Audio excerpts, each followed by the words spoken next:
pepping as well. Let's show you some of the best pictures from yesterday. D. Wood, this is Josh Allen to Keon Coleman.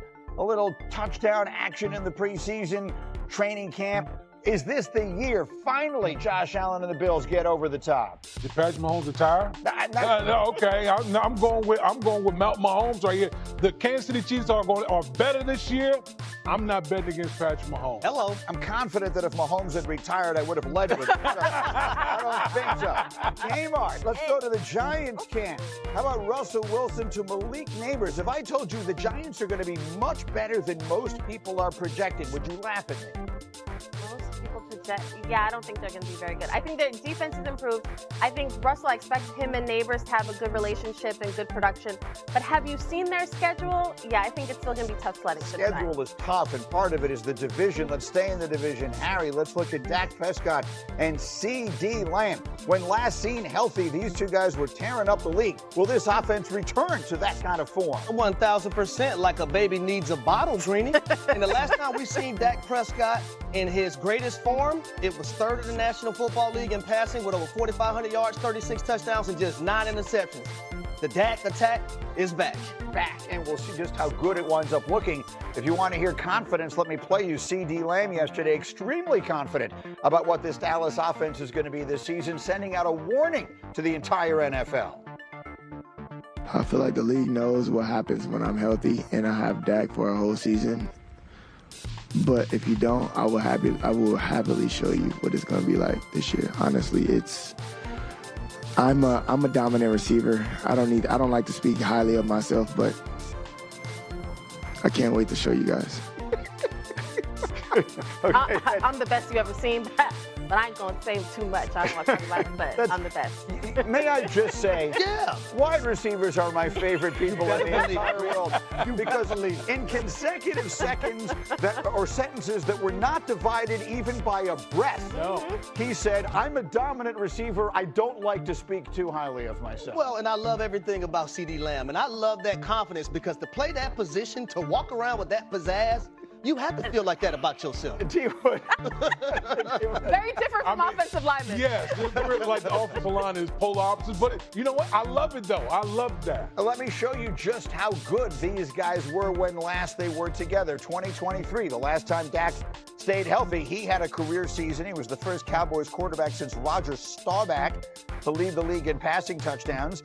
And CD, you see the numbers, 136 catches, 1,749 yards, 12 touchdowns, both top 3 in the league. So you said this offense is going to be that kind of dangerous, but are they going to be pass heavy this season? I don't believe they can be pass heavy. And the reason why I say that, Greeny, when you look at 5 of the 7 teams that made the playoffs last year in the NFC, they were top 6 in rushing. So you want that balanced attack, and that's the beauty part about having Brian Schottenheimer. He did that, D. Wood, when he was your coach with the New York Jets, back when the last time they made the playoffs. He did that in Seattle. This offense has to be balanced in order for them to get to where they want to be when it's all said and done. You played for Shotty. He just pointed it out. Yeah. That offense with the Jets. That was vastly different. You had a rookie quarterback rather than an experienced and outstanding veteran in Dak Prescott. But what do you expect this offense to look like under Schottenheimer? I think it's going to be totally different what we saw with Mike McCarthy. You know, where Mike McCarthy was static, you're going to see a lot of motions. You're going to see a lot of different formations. You're going to see shotgun. You're going to see pistol. You're going to see all the different variety. And here's the one last thing I'm going to say. His dad was Marty. Yes. Marty Ball. Right. Running the football. You're going to see a lot of that in Dallas. Like, as much as we talk about Dak Prescott, George Pickens, C.D. Lamb, they're going to run the football. How about them Cowboys, Kmart? Dare I say, I love them Cowboys. Yeah. You know why? Because for the first time, it feels like we're going to talk about the Cowboys all season long because they will be one of the more intriguing teams. I don't think we're sleeping on them. I think we're looking at a team that has the potential to be a great offense, but we also know there are question marks. Can you stop the run? Can you run the ball? Those are still going to be paramount to their success.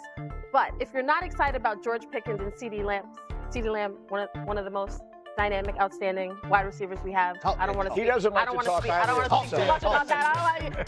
Talk that You're talk, gonna see it. Lamb. You're gonna see it. But this is why they're exciting, not for the off the field stuff. We have plenty of time to talk about Jerry and Mike and all that. But this offense and this roster is intriguing. That's part of the reason that I was so frustrated. If you were with us yesterday with all of the nonsense going on with Jerry Jones and Micah Parsons, I actually found myself 100%, if not 1,000% on Micah's side, which for me is not usually the case, because the reason it frustrates me is that it does seem to be taking away from a team that I think has a chance to be so much better than the projection. Vegas is giving them 7.5 wins, D. Wood. I mean, Dak Prescott gets that rolling out of bed. Well, I just want to know, Green, why are you so frustrated? But that's the reason, because why are we, I feel like any energy that at this moment distracts or detracts from what we should be doing at the beginning of training camp, where everyone's spirits are high. You got Micah Parsons seeking out reporters. You got Trayvon Diggs standing next to him like his hype man, like firing him up to be like, yeah, TJ Watt got paid, and Myles Garrett got paid, and all these guys got paid. Why the hell are you not paying me for? And all of us are sitting here going, you know, he's right. Why the hell are they not paying him for?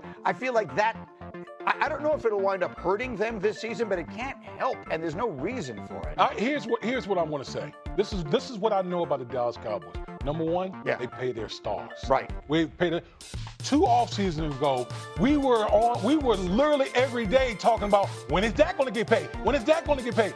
And then he got paid when? The day of the opener against the Cleveland Browns. Right. That's number one. Number two, Jerry loves this, Greeny. Yeah. Greeny, you've been in this business long enough to know Jerry eats this up. He eats up when he has these press conferences and they have all this drama with Micah and now, you know, Trayvon. He eats this up because ultimately Jerry's the ultimate marketer. He wants us to be fed and drawn into all of this. Greeny's point about why are we talking about very simple contract stuff where you know you got to pay Micah when Jerry could be at the podium saying, CD, George Pickens, you better watch out for us. Yeah. We are Super Bowl caliber team with the roster that I've built. Because that's not in his DNA. Yeah. That's right. You think Jerry Jones didn't just see the Los Angeles Lakers get sold for $10 billion?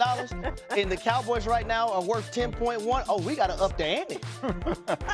The Lakers are close to us? Oh, no, we got to up the ante. Jerry Jones sees all these things. He needs to stop programming the A block and get up and start getting his best players signed. In the meantime, let's talk about the team that I think has the most pressure of any as this season gets started. Joe Burrow's Bengals reported for camp. He was not impressed with what he saw on the field yesterday. When asked about how the first practice went, this is what Burrow had to say.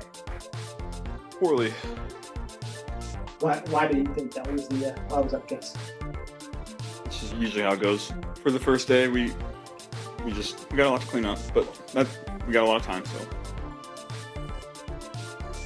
Does that usually go poorly the first day? Like, we can't have... Offense usually starts out slow. 1,000%. Yeah. That's just the way it is. It's one thing to start out slow in late July. It's another thing to start out slow in early September, and that's what the Bengals seem to do well. Kmart, what did you say to me this morning about Cincinnati? They are the only team in the NFL where it seems like at the end of September, we're wondering if they look 1-11.